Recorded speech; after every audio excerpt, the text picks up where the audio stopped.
신약성경 사도행전 4장 32절에서 5장 11절 말씀입니다. 믿는 무리가 한 마음과 한 뜻이 되어 모든 물건을 서로 통용하고 자기 재물을 조금이라도 자기 것이라 하는 이가 하나도 없더라. 사도들이 큰 권능으로 주 예수의 부활을 증언하니 우리가 큰 은혜를 받아 그 중에 가난한 사람이 없으니 이른 밭과 집 있는 자는 팔아 그 판 것의 값을 가져다가 사도들의 발 앞에 두매 그들이 각 사람의 필요를 따라 나누어 줌이라. 구브로에서 난 레위족 사람이 있으니 이름은 요셉이라. 사도들이 일컬어 바나바라 번역하면 위로의 아들이라 하니 그가 밭이 있음에 팔아 그 값을 가지고 사도들의 발 앞에 두니라. 아나니아라 하는 사람이 그의 아내 삽비라와 더불어 소유를 팔아 그 값에서 얼마를 감춤해 그 아내도 알더라. 얼마만 가져다가 사도들의 발 앞에 두니 베드로가 이르되 아나니아야 어찌하여 사탄이 내 마음에 가득하여 내가 성령을 속이고 땅값 얼마를 감추었느냐. 땅이 그대로 있을 때에는 내 땅이 아니며 판 후에도 내 마음대로 할 수가 없더냐. 어찌하여 이 일을 내 마음에 두었느냐. 사람에게 거짓말한 것이 아니요 하나님께로다. 아나니아가 이 말을 듣고 엎드러져 혼이 떠나니 이 일을 듣는 사람이 다 크게 두려워하더라. 젊은 사람들이 일어나 시신을 싸서 메고 나가 장사하니라. 3시간쯤 지나 그의 아내가 그 일어난 일을 알지 못하고 들어오니 베드로가 이르되 그 땅 판 값이 이것뿐이냐 내게 말하라 하니 이르되 예 이것뿐이라 하더라. 베드로가 이르되 너희가 어찌 함께 꾀하여 주의 영을 시험하려 하느냐. 보라 내 남편을 장사하고 오는 사람들의 발이 문 앞에 이르렀으니 또 너를 메어 내가리라 하니 곧 그가 베드로의 발 앞에 엎드러져 혼이 떠나는지라. 젊은 사람들이 들어와 죽은 것을 보고 메어다가 그의 남편 곁에 장사하니 온 교회와 이 일을 듣는 사람들이 다 크게 두려워하니라. 아멘. 네, 우리는 지금 사도행전을 통해서 성령의 능력이 머무는 교회, 초대교회의 모습을 살펴보고 있습니다. 지난주에는 유대교회의 핍박과 박해 속에서도 한마음으로 기도했던 초대교회의 모습을 살펴보았죠. 그들은 상황이나 문제 속에 갇혀 있었던 것이 아니고 역사를 주관하는 대주제이신 하나님을 바라보며 기도했습니다. 그리고 눈앞에 닥친 현실이 아닌 창조주 하나님, 또 말씀하시는 하나님, 섭리주 하나님께 시선을 고정하며 기도했습니다. 그 결과 성령이 충만하여 그들은 담대히 하나님의 말씀을 전하였고 복음이 더 널리 퍼지게 된 그러한 말씀을 들었습니다. 사탄은 외부의 핍박과 공격이 있으면 교회가 무너질 줄 알았습니다. 하지만 초대교회는 외부의 핍박과 공격 속에서도 흔들리지 않았고 오히려 더 깨어 기도하며 그 공격을 뛰어넘었습니다. 그러자 이번에는 사탄이 다른 방식으로 교회를 무너뜨리기로 작정을 했습니다. 그 문제는 바로 교회 안으로부터 교회 바깥에서 공격을 하니까 교회가 무너지지 않으니까 이제는 교회 안에서부터 교회 내부로부터의 공격, 교회 안에 있는 거짓과 위선의 문제로 교회를 무너뜨리려고 했습니다. 그것이 바로 오늘 우리가 읽었던 아나니아와 삽비라의 이야기입니다. 오늘 본문은 단순히 헌금의 문제를 다루는 것이 아니죠. 하나님과 성령을 속인 죄의 문제를 다루고 있습니다. 오늘 말씀을 통해서 또 우리도 우리 안에 있는 거짓과 또 위선과 숨겨둔 죄의 흔적을 살펴보고 하나님 말씀 앞에서 진정한 개혁이 무엇인지, 진정한 회개가 무엇인지를 함께 생각하는 은혜의 시간이 되기를 소망합니다. 먼저 오늘 본문의 앞부분에는 성령으로 하나 된 초대교회의 아름다운 모습이 진술되고 있습니다. 그래서 4장 32절에 보니까 믿는 무리가 한 마음과 한 뜻이 되어 모든 물건을 서로 통용하고 자기 재물을 조금이라도 자기 것이라 하는 이가 하나도 없더라 이렇게 이야기합니다. 우리 지난주에도 들었죠. 초대교회의 가장 큰 특징이 뭐라고요? 한 마음이다 라는 것입니다. 그들은 한 성령 안에서 같은 믿음을 따라서 한 마음과 한 뜻을 품었습니다. 그렇게 교회 공동체에 있는 모든 사람들이 한 마음과 한 뜻을 품게 되니까 그들은 자기 개인의 어떤 이익이나 유익보다는 공동체 전체의 필요를 먼저 생각하게 되었고, 성령의 감동하심을 따라서 자발적으로 자신의 것을 나누는 삶을 살았습을 이것은 오늘날 사회주의 그러한 경제 체제와 같은 그냥 강제적인 공유 재산을 공유했다라는 그러한 의미가 아니죠. 강제로 몰수한 것이 아니라 은혜를 받은 사람이 자발적으로 헌신해서 드렸다라는 것입니다. 이러한 놀라운 역사가 어떻게 해서 일어나게 되었는가? 오늘 말씀을 보니까 바로 하나님의 말씀에 은혜를 받았다라고 이야기합니다.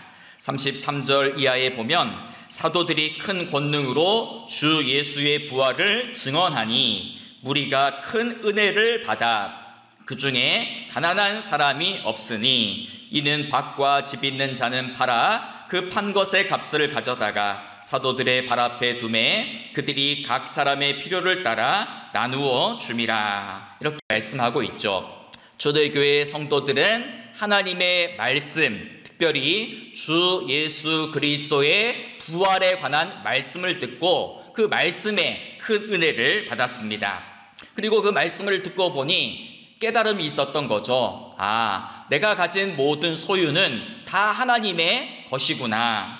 나는 단지 이 하나님의 물질, 소유를 관리하는 청지기에 불과하구나. 그리고 내가 가지고 있는 이 물질 안에는 다 그것이 내 것이 아니고 이웃과 타인을 위한 몫이 포함되어 있구나라는 것을 말씀을 듣고 깨달았던 것입니다. 이처럼 초대교회의 성도들은 복음의 말씀을 듣고 그 말씀의 은혜를 받아서 물질을 바라보는 관점이 바뀌게 되었고, 자기 재물을 자신의 것으로 여기지 않고 모든 물건을 서로 통용하는 삶을 살았다라고 오늘 본문이 묘사해주고 있습니다.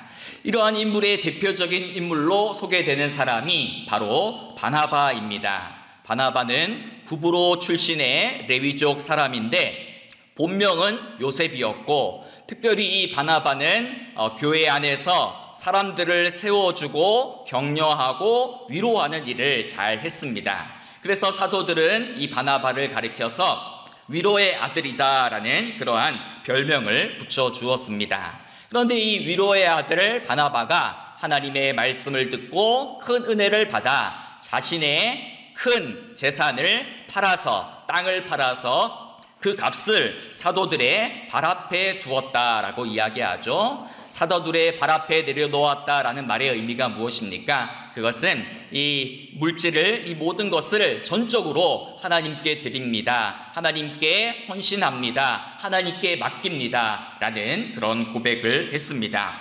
이처럼 바나바의 헌신은 거짓이 없는 순전한 헌신과 믿음의 고백이었습니다. 그런데 이러한 바나바의 헌신과는 정반대되는 인물이 등장하지요. 바로 아나니아와 삽비라입니다. 아마도 그들은 바나바가 자신의 큰 재산을 팔아서 헌금한 것을 보고 교회 안에서 바나바의 믿음이 좋다. 어떻게 저렇게 자신의 재산을 바쳐서 하나님께 드릴 수 있는가? 이렇게 사람들의 인정과 칭찬과 명예를 받자 아마도 마음속에 시기하고 질투하는 마음이 일어났던 것 같습니다. 그래서 이들 부부도 바나바처럼 자신들의 땅을 팔아서 하나님께 드렸습니다. 교회에 바쳤습니다. 그런데 그들은 땅을 팔았던 판값의 일부를 몰래 빼돌려서 감추고 마치 그것이 전부인 것처럼 사도들의 발 앞에 내놓았습니다. 겉으로 보이는 행위는 바나바와 같았지만 아나니아와 삽비라의 마음속에는 거짓과 위선과 탐욕이 남아 있었던 것입니다. 여기서 우리는 오해해서는 안 됩니다. 아나니아와 삽비라의 잘못은 헌금을 많이 드리지 않은 것이 아니에요. 아나니아와 삽비라의 죄는 헌금을 적게 한 것도 아닙니다. 하나님과의 약속과 서원을 어긴 것도 아닙니다. 그러면 그들의 죄는 무엇입니까? 바로 5장 3절과 4절에서 베드로가 지적하고 있지요. 아나니아야, 어찌하여 사탄이 내 마음에 가득하여 내가 성령을 속이고 땅값 얼마를 감추었느냐? 땅이 그대로 있을 때에는 너의 땅이 아니며 탄 후에도 내 마음대로 할 수가 없더냐? 어찌하여 이 일을 내 마음에 두었느냐? 사람에게 거짓말한 것이 아니요 하나님께로다 라고 이렇게 책망을 했습니다.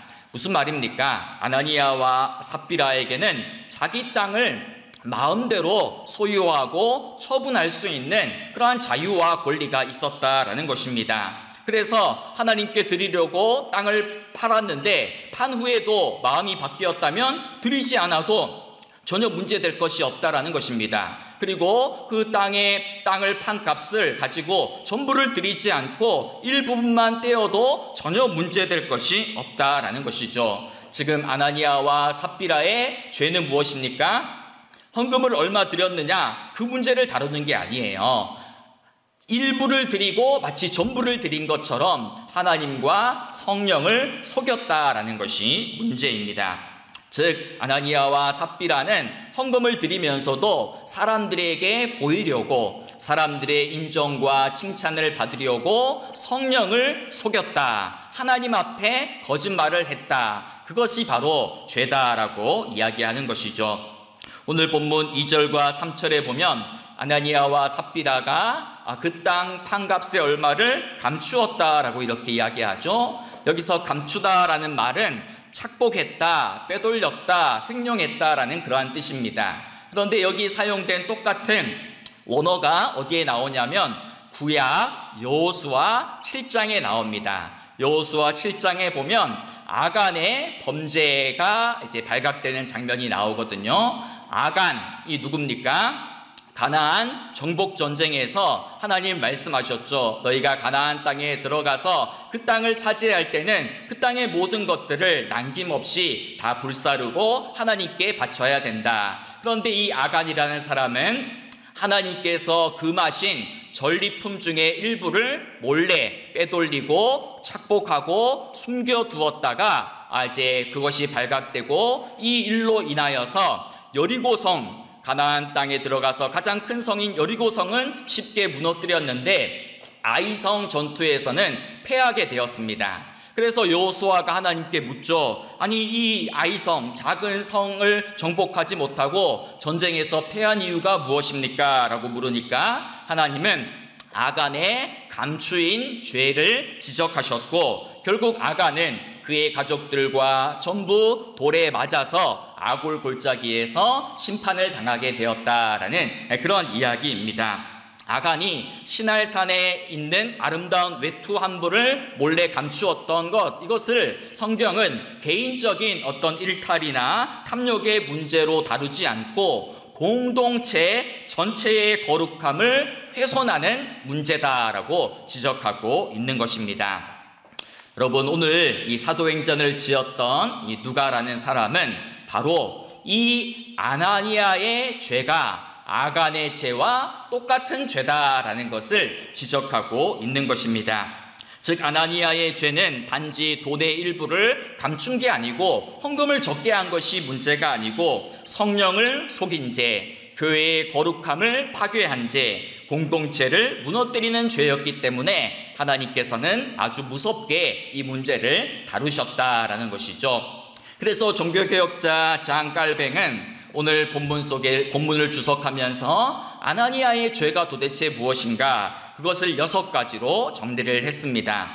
하나님을 업신여긴 죄, 거짓된 봉헌을 한 죄, 교회에서 명예를 얻으려는 허영심의 죄, 주님의 사랑을 배반한 죄, 위선의 죄, 거룩한 교회를 죄로 오염한 죄다라고 이렇게 이야기하는 것이죠.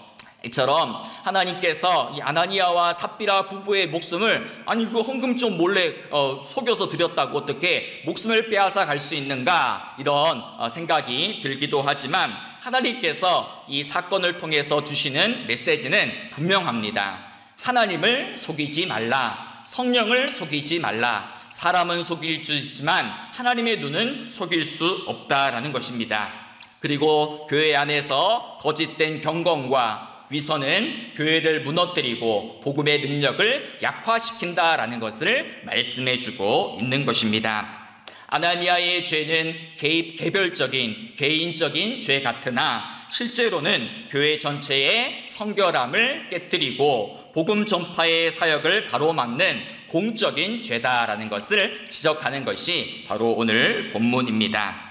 하나님께서는 가나안 입성 직후에 아간의 범죄를 처벌하려고 아간의 범죄를 지적함으로 이스라엘 진영 전체를 정결하게 하셨던 것처럼 하나님께서는 초대교회의 이 첫 번째 범죄를 단호하게 심판하심으로 교회가 정결하고 거룩해야 됨을 말씀해주고 있는 것입니다. 그랬더니 온 교회가 또 이 일을 듣는 모든 사람들이 다 크게 두려워하면서 하나님을 경외했다라고 말하는 것이 바로 오늘 본문의 내용입니다.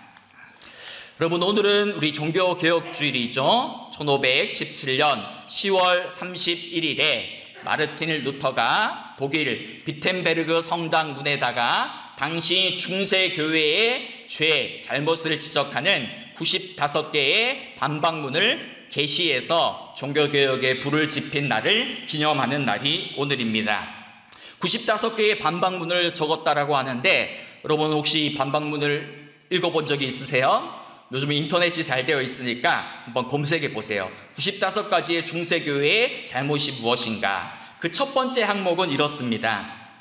1번이에요. 우리 주 예수 그리스도께서 회개하라고 말씀하셨을 때에 이것은 믿는 자의 삶 전체가 회개하는 삶이어야 함을 말씀하신 것이다. 이렇게 이야기합니다. 그리고 세 번째 항은 하지만 이것이 단지 내적 회개만을 의미하는 것은 아니다. 그러한 내적 회개가 육신의 다양한 외적 수행을 수반하지 않는 한 무가치한 것이다. 이렇게 이제 이야기를 했어요. 이게 무슨 말입니까?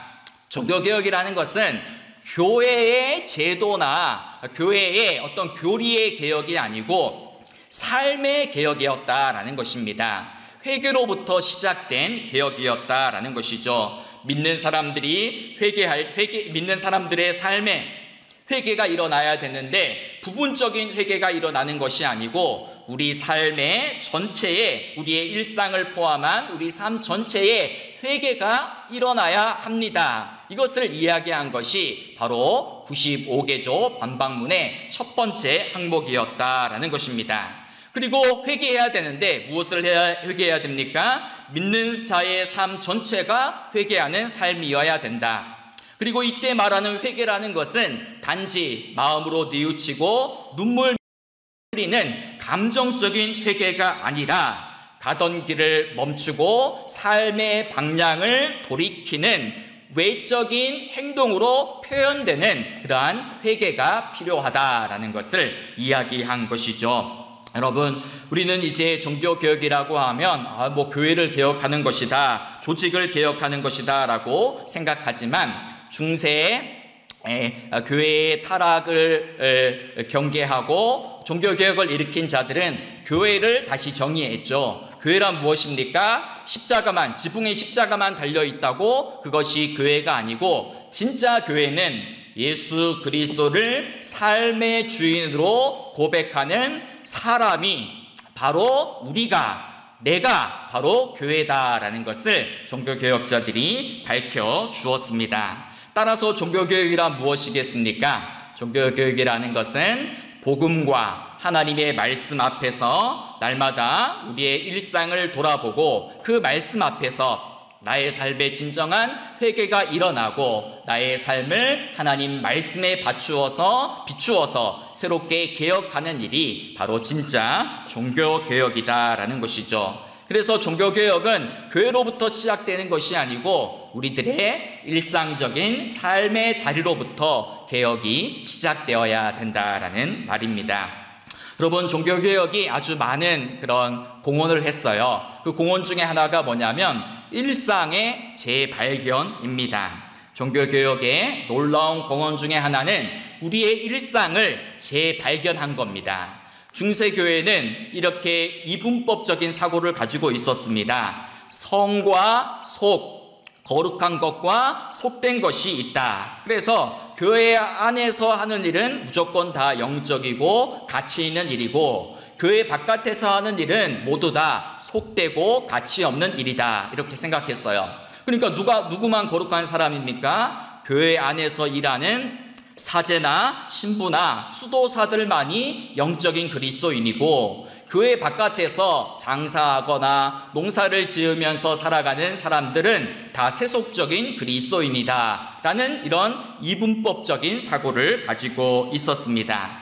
이러한 중세교회의 이원론을 극복하고 루터가 했던 유명한 말이 있죠. 바로 이 말입니다. 수도승이 교회에서 1시간 무릎 꿇고 기도하는 것이나 거리의 청소부가 1시간 빗자루를 들고 청소하는 것은 하나님 앞에서 똑같이 거룩하고 가치 있는 일이다. 분뇨를 치우거나 기저귀를 빠는 일과 같이 더럽고 불쾌한 일도 깨끗한 마음으로 행하면 깨끗하고 거룩한 일이 된다. 이 세상에서 하나님을 섬기는 일 아닌 것이 없고, 교회뿐만 아니라 집과 부엌과 관과 작업장과 논과 밭까지도 하나님을 섬기는 장소가 될 수 있다라고 이야기한 것입니다.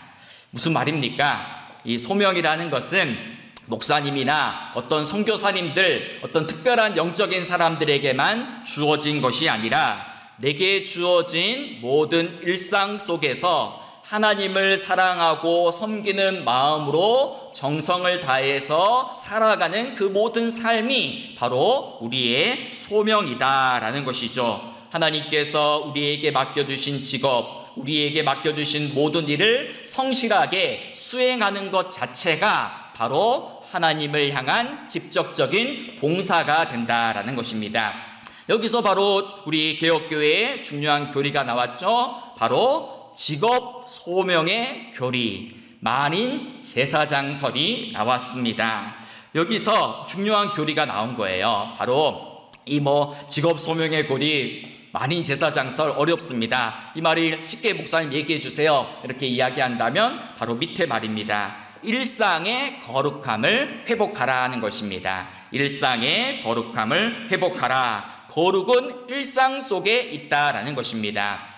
교회 안에서 예배드리고 기도할 때만 거룩한 척, 경건한 척 하는 것이 아니고, 우리가 내게 삶에 주어진 모든 가정과 일터와 세상 속에서도 하나님 앞에서 거룩하고 정결하고 신실하게 살아가라라는 것이죠. 내게 주어진 모든 일을 주님께 하듯 성실함과 진실함과 거룩함을 가지고 행하는 것, 그것이 바로 하나님 앞에 거룩한 삶이고 성령을 속이지 않는 삶이고 회개에 합당한 삶이다라는 것을 말하는 것이 바로 종교개혁의 의미입니다. 여러분, 우리 종교개혁의 모토는 많이 들어보셨죠? 오직 믿음, 오직 은혜, 오직 성경입니다. 그런데 이 세 가지 말을 우리가 함부로 오용하거나 남용해서 이 구호를 값싼 구호로 만들어버려서는 안 되죠. 오직 은혜라는 말이 뭡니까? 인간의 행함이나 인간의 행위 이전에 하나님의 은혜가 먼저 작용한다라는 것이 오직 은혜이지, 오직 은혜로 구원받았으니까 이제는 행함도 필요 없고 실천도 필요 없다, 이렇게 말하는 것은 오직 은혜의 다른 의미가 아니겠죠. 오직 믿음은 무엇입니까? 믿기만 하면 모든 일을 다 할 수 있어, 믿음의 만능주의를 이야기하는 것이 아니고, 오직 예수 그리스도의 의를 힘입어서 날마다 하나님 앞에서 나는 용서받은 죄인이다 라는 마음을 가지고, 가난한 마음을 가지고 믿음에 합당한 삶을 살아가는 것이 오직 믿음이라는 것의 다른 의미입니다. 그래서 루터가 이런 이야기를 해요. 믿음은 보이지 않지만 그 열매는 반드시 보인다. 믿음은 우리 눈에 보이지 않습니다. 뭐 큰 목소리로 기도한다고 믿음 좋은 게 아니고요. 뭐 헌금 많이 한다고 믿음 좋은 게 아닙니다. 믿음은 눈에 보이지 않지만 그 믿음의 열매는 삶에서, 일상에서 드러나고 나타난다라는 것이죠. 그러하기에 우리는 종교개혁주의를 맞이하는 오늘 주일을 다시 한번 나는 오직 믿음으로 살아야겠다, 오직 은혜로 살아야겠다, 이것을 생각하고 결단해야 됩니다. 그리고 그동안은 어떻게 하면 구원받을 수 있지, 어떻게 하면 천국 갈 수 있지, 그것만 생각했다면 이제는 구원받은 자로서 오직 은혜에 합당한 삶을 어떻게 살아갈 것인가, 오직 믿음에 합당한 삶이 무엇인가, 그것을 고민하며 살아가야 된다라는 것입니다. 그것이 바로 진짜 믿음의 삶이고 성령을 속이지 않는 삶이다라는 것이죠. 오늘 우리가 읽었던 본문 말씀은 우리에게 두 가지 길을 이야기하죠. 나는 지금 바나바의 길을 걷고 있는가, 아니면 나는 지금 아나니아의 길을 걷고 있는가, 이것을 돌아보라고 오늘 말씀은 우리에게 질문을 던지고 있습니다. 바나바처럼 성령이 충만하여서 누군가를 위로하고 격려하고 세워주는 삶을 살고 있는가, 아니면 정반대로 아나니아처럼 사람들 보기에는 그럴듯해 보이지만 마음속에는 거짓과 탐욕과 위선을 품고 있지는 않는가, 그것을 돌아보아야 하는 것입니다. 겉으로는 충성과 헌신을 다하지만 내 마음 깊은 곳에 숨겨둔 그러한 아나니아의 죄가 있다면 우리는 그 죄를 감출 것이 아니라 있는 모습 그대로 회개하고 고백해야 되죠. 하나님, 내 안에 여전히 부족함이 있습니다. 오직 믿음, 오직 은혜로 산다고 하는데도 내 안에 아나니아와 삽비라의 그러한 거짓이 있습니다. 죄가 있습니다. 나를 불쌍히 여기시고 성령의 불로 나를 깨끗이 태워주시어서 내 안에 아나니아 삽비라의 모습은 다 제거하여 주시고 바나바와 같이 성령이 충만하여서 위로하고 격려하고 그렇게 위로의 사람으로 살기를 원합니다. 그렇게 결단하는 오늘 주일이 되기를 간절히 소망합니다. 성령을 속이지 않고 우리의 모든 삶의 자리에서 일상의 거룩함을 회복함으로 말미암아 진정한 종교개혁이 교회에서 일어나는 일이 아니고 나의 삶으로부터 진정한 종교개혁, 진정한 일상의 거룩함을 회복하는 그러한 놀라운 은혜가 우리 모든 성도님들의 삶에 충만히 임하기를 소망하며 축복합니다.